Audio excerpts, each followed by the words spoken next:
Hay cosas que caen y se van a quedar ahí, no van a volver a subir. Hay cosas que caen y van a buscar nuevos máximos. En eso, nosotros creemos que hay unas compañías de tecnología que van a tener ese patrón. Han sufrido, han caído en precio, pero es una oportunidad muy interesante porque siguen presentando resultados muy buenos.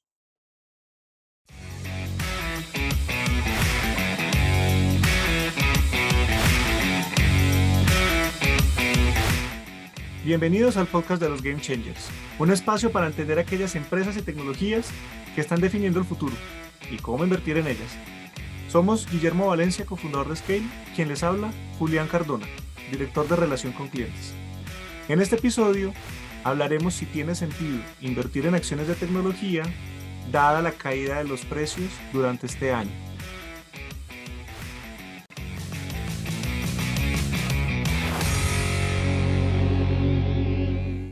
¿Cómo vas, Guillermo? Julián, qué bueno estar aquí de nuevo y pues un saludo muy especial a todos los scalers. Bueno, también bienvenido de regreso. Esta semana estuviste en Nueva York en diferentes reuniones con diferentes clientes y personas del mercado. ¿Qué conversaciones tuviste que nos puedas compartir y cómo están viendo los inversionistas institucionales el panorama en este momento de inversión en bolsa? Siempre muy bueno, sobre todo en estos momentos de coyuntura, tener ese tipo de viajes. Primero, porque pues hace la diferencia para nuestros clientes tener una visión un poquito fuera del consenso que hay en Wall Street en estos momentos de coyuntura. Y dos, pues también conocer cuál es la visión dominante. Es un momento de pánico, es un momento que hay caídas fuertes, es un momento donde la narrativa más fuerte es inflación y tal vez burbuja de tecnología. Entonces, para mí es muy valioso reunirme con ciertas mentes que llevan muchísimo tiempo en el mercado y son muy buenas a la hora de curar y de diferenciar la señal de ruido. Entonces, el tema grande es el Nasdaq una burbuja o no. ¿Va a seguir el Nasdaq el destino de ARK y Cathie Wood o hay una diferencia? Y es algo en lo que coincidimos que es muy diferente encontrar tecnología no rentable versus tecnología rentable. Y digamos que eso fue la conversación más dominante, Julio. Súper, súper, qué chévere, qué interesante estar viendo eso y quisiera ahorita profundizar un poco más en estos temas de tecnología rentable y no rentable. Y ahora que tocabas este tema de que si burbujas, que inflación, todos los términos macroeconómicos que hemos estado escuchando en los últimas semanas en los medios de comunicación, pues siempre me trae a la mente como cómo elimino el ruido y en qué me debería fijar. Y algo que muchas veces siempre me pregunto, si solo pudiera ver una gráfica, solo pudiera ver algo particular que me pueda dar una información relevante, ¿cuál sería esa? Pues Julián, yo creo que cogería una compañía de energía tipo Exxon y la compararía contra los bonos del tesoro y miraría las variaciones año a año y uno ve claramente algo, ve súper claro algo. Este es un mundo que va a tener inflación y en la inflación uno quiere tecnología y acciones y quiere evitar bonos. Ese es el cambio grande que está pasando. Pero mientras eso se descifra, todo cae y como que indiscriminadamente todo es malo. Pero cuando el mercado empieza a procesar ese nuevo estado de la economía, van a nacer oportunidades interesantes, tanto en tecnología como en esos commodities industriales. Guillermo, ¿y por qué la respuesta así como tan rápida por Exxon? ¿Por qué particularmente como que fue así como súper clara para ti, pero de repente me gustaría entender un poco más por qué Exxon contra los bonos o comparado con los bonos? Podría ser cualquier compañía del sector de energía, podría ser el mismo ETF de energía XLE, funciona. Exxon, porque es una compañía con un muy buen management y que si al sector de energía le va bien, pues ellos lo van a hacer también muy bien. Entonces, digamos que fue algo que se me ocurrió naturalmente, porque digamos también es una de las darlings de Warren Buffett. Entonces, si es por valor, sería una compañía que tiene valor. Y si es por el tema macro, que le estamos apostando el petróleo, entonces también. Entonces, digamos que fue por esa combinación de esas dos cosas.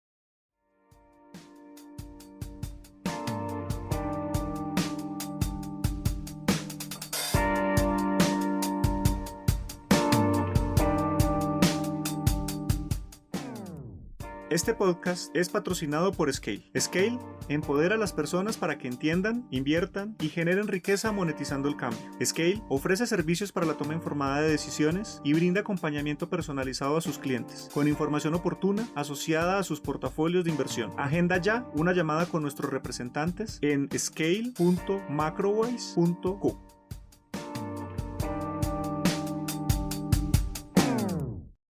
Guillermo, y ahorita sale el tema del petróleo en la conversación. Me recuerda una gráfica que precisamente estuve estudiando esta semana. Las gráficas muestran que los bonos están yéndose en negativo. El oro ha bajado de precio, que también era un refugio para los inversionistas en tiempos de volatilidad inflacionarios. Y bueno, las acciones de la bolsa en general también se veían cayendo, pero los commodities, pues dada la situación energética y todo lo que pasó con el petróleo, el gas, pues se veían subiendo. Entonces, me generó mucha curiosidad por eso cuando saliste de frente con el tema de parar acciones en empresas de energía versus lo que yo estaba viendo en los commodities. ¿Qué observaciones tienes tú ahí de repente? ¿Qué se está hablando en Nueva York en este momento respecto a esta situación? Digamos, nosotros tenemos un dashboard que mostramos a nuestros clientes institucionales. Básicamente clasificamos las compañías en cuatro grandes grupos. Un grupo son los zombies, son compañías donde no queremos estar, donde el entorno macro es supremamente negativo y va a hacer que esas compañías no puedan tener un buen desempeño. Otro grupo son las gemas, son compañías que en general eran un zombie, pero empiezan a estar en un nuevo entorno macro que las hace rentables. Ahí está energía en este instante. Fue un zombie desde el 2014, no fue interesante invertir en energía por 6 años y ahorita está volviendo a ser interesante invertir en energía. Hay otro grupo que nosotros llamamos los rockstars. Los rockstars son compañías que tienen un monopolio dominante y siguen teniendo márgenes interesantes y siguen presentando oportunidades. Y el último grupo son los ícaros, ahí es donde están las burbujas. Son compañías que tienen promesas de modelo de negocio supremamente interesantes, también a veces una arrogancia en que van a poder dominar el mercado y pues que han tenido un comportamiento supremamente acelerado en los precios que va a ser muy probable que haya una gran corrección. Ahí están, por ejemplo, los fondos ARK o ahí está también Netflix, son Ícaros. Ícaros de la leyenda, el que quería tocar el sol con alas de cera y terminó cayendo en la mitología griega. En esa clasificación, Exxon es un gem. En esa clasificación en Nasdaq es un rockstar. ¿Y qué queremos? Queremos gemas y rockstars en el portafolio. ¿Qué queremos?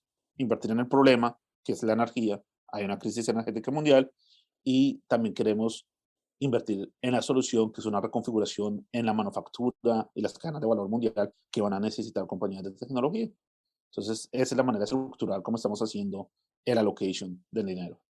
Voy a aprovechar, Guillermo, que sacas estos términos, que son términos que trabajamos internamente para precisamente agrupar ciertos grupos de empresas, para enfocarnos realmente en lo que tiene sentido y eliminar el ruido rápidamente. Los invito a seguir también nuestro blog en LinkedIn a todos nuestros oyentes. Hay un blog que publicamos en LinkedIn todas las semanas, en donde vamos precisamente a ampliar estos conceptos de zombies, gemas, rockstars e ícaros, porque es bien interesante y probablemente conforme vayamos avanzando en el podcast, vamos a estar compartiendo también un poco cuando vemos una empresa en que cómo la estamos categorizando, porque pues tiene mucho sentido a la hora de empezar a contextualizar el panorama y no necesariamente estar hablando en términos técnicos profundos. Entonces, Guillermo, súper. Y eso ayuda a cerrar un poco también la situación de energía, la situación de los materiales precisamente, y es que los materiales pues están volviendo a tener un resurgimiento, ni hablar de la disrupción que hay en las cadenas de valor a nivel mundial, que pues está generando una dinámica ahí importante, no solamente en materiales de energía, también en materias primas de alimentos, en materias primas de fertilizantes, pues que está generando toda una dinámica en el mundo.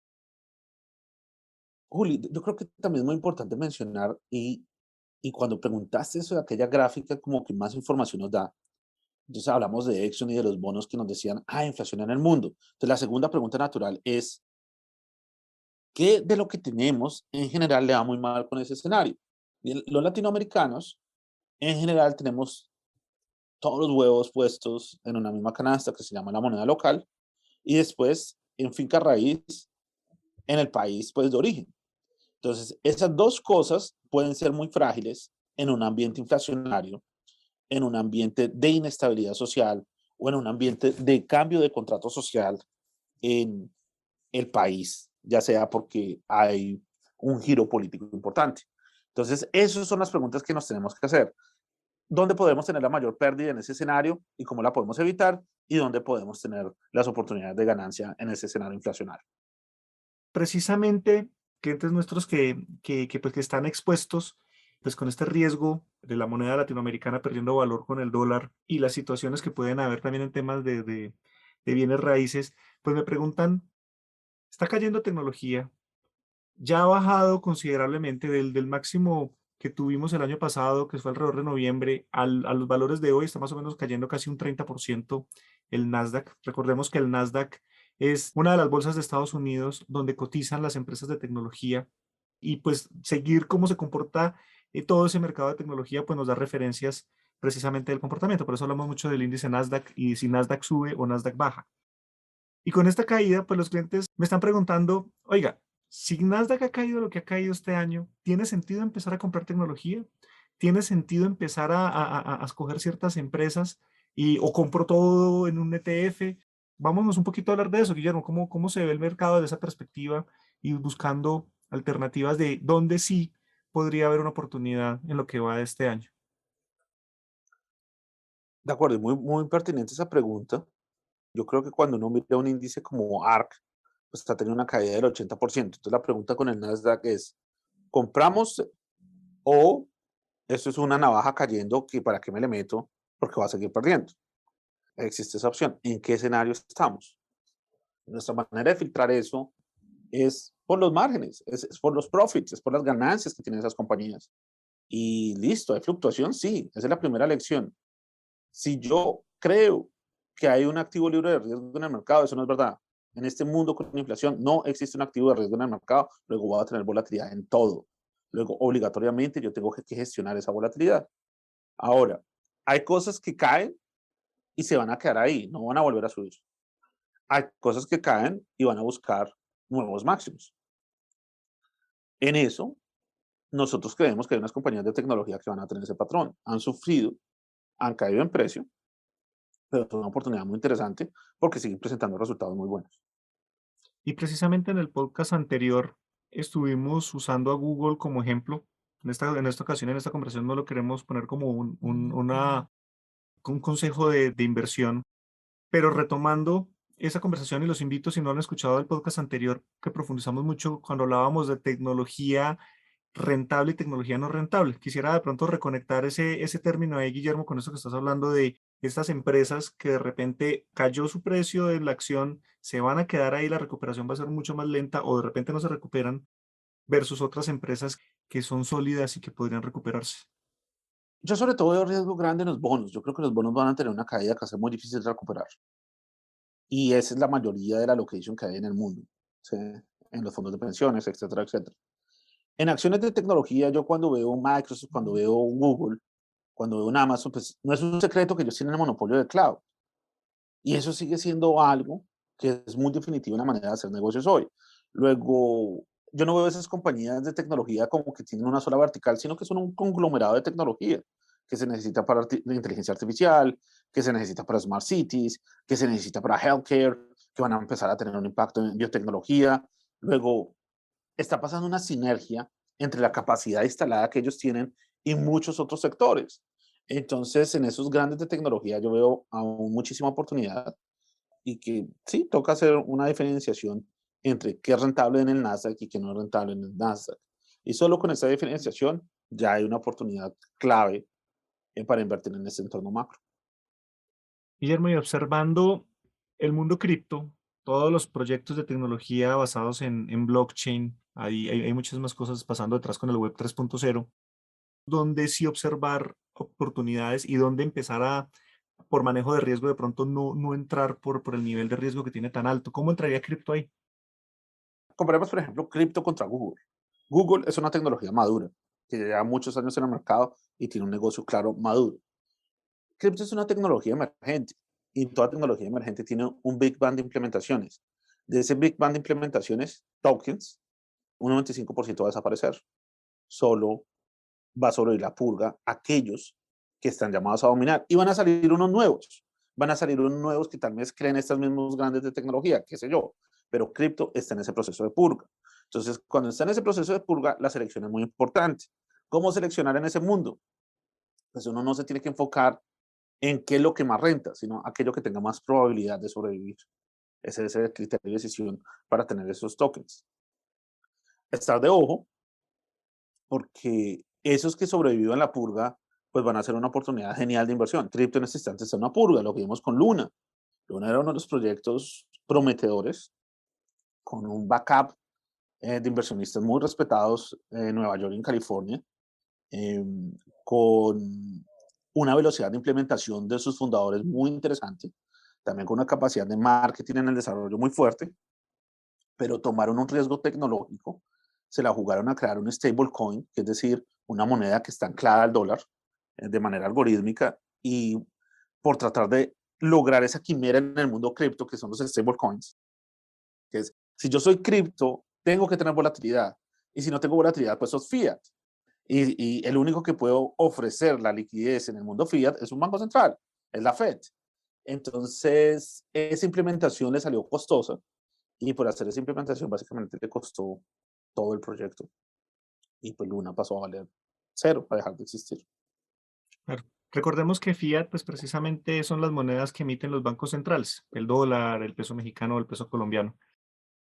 Guillermo, interesante, interesante y también importante recalcar porque dentro de un portafolio de inversiones donde cripto puede hacer parte de este portafolio, pues es importante y muy pertinente en estos tiempos de gestión de riesgo, pues precisamente identificar proyectos que realmente ya han pasado muchos años, en donde han pasado pruebas de diferentes tipos, en donde han sobrevivido literalmente subidas y bajadas, y pues ahí empiezan a aparecer ejemplos como Bitcoin, como Ethereum, principalmente que son los más maduros, los de mayor capitalización, pero pues de nuevo hay que estar observando, hay que estar atentos y tomando las evaluaciones pues para gestionar el riesgo de una manera apropiada.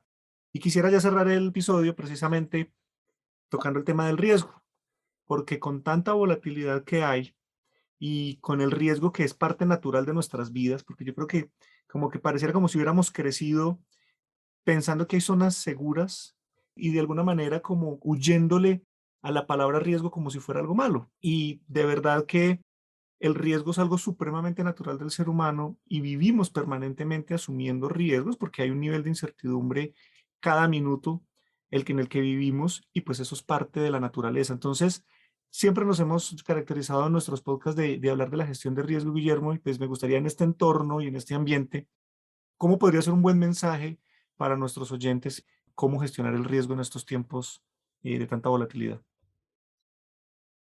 El primer mensaje es identificar en qué parte de la innovación tecnológica estamos, si es un Big Bang o ya es una tecnología madura, donde estamos enfocados en lo que ya consolidó. Y me llamó mucho la atención que tú decides, la vida es riesgo y el riesgo es vida. O sea, nosotros nacemos de una competencia de espermatozoides, de millones de espermatozoides, que solo uno de ellos logra sobrevivir la purga, madurar y convertirse en el ser humano que hoy somos. Luego, nuestro proceso natural fue así.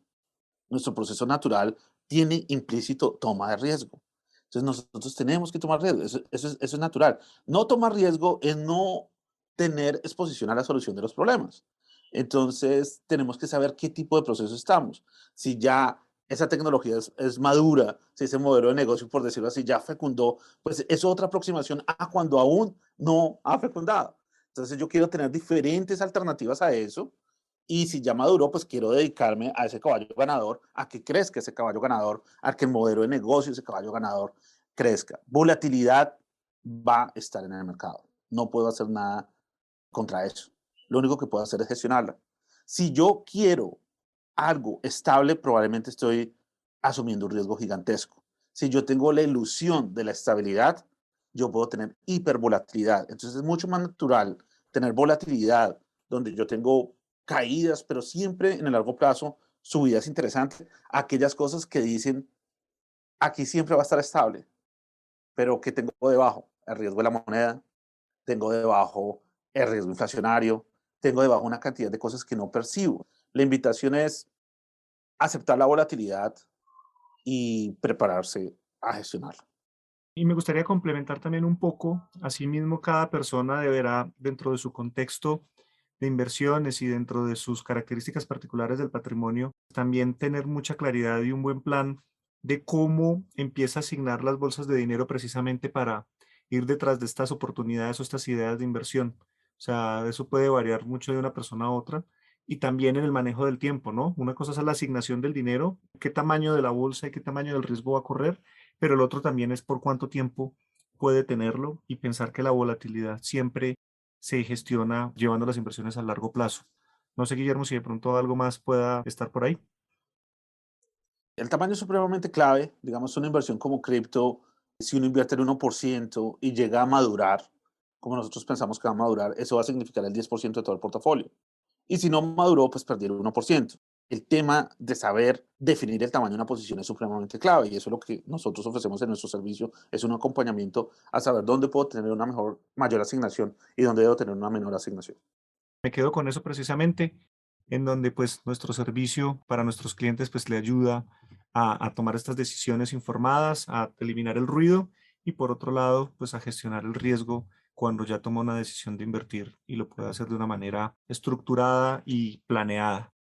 Bueno, Guillermo, muchas gracias. Esta conversación era bastante pertinente en estos tiempos que estamos viviendo, esta semana que sigue cayendo precisamente el precio de las acciones de tecnología, pero queremos siempre encontrar oportunidades. Nuestro ADN es un ADN optimista, en donde siempre ante todas las circunstancias que puedan parecer negativas, nosotros estamos buscando oportunidades y cómo sí se puede y dónde sí se puede, de nuevo, tomando toda la responsabilidad que esto implica. Entonces, de nuevo, gracias a todos nuestros oyentes por hacer parte de este episodio. Los invitamos a seguirnos en nuestra cuenta de Instagram, @ScaleLatam, contactarnos a través de scale.macrowise.co y dejarnos sus preguntas o comentarios. Estaremos siempre muy atentos a responderlos, a interactuar con ustedes, siempre felices de trabajar con cada uno de nuestros clientes. Entonces, hasta el próximo episodio.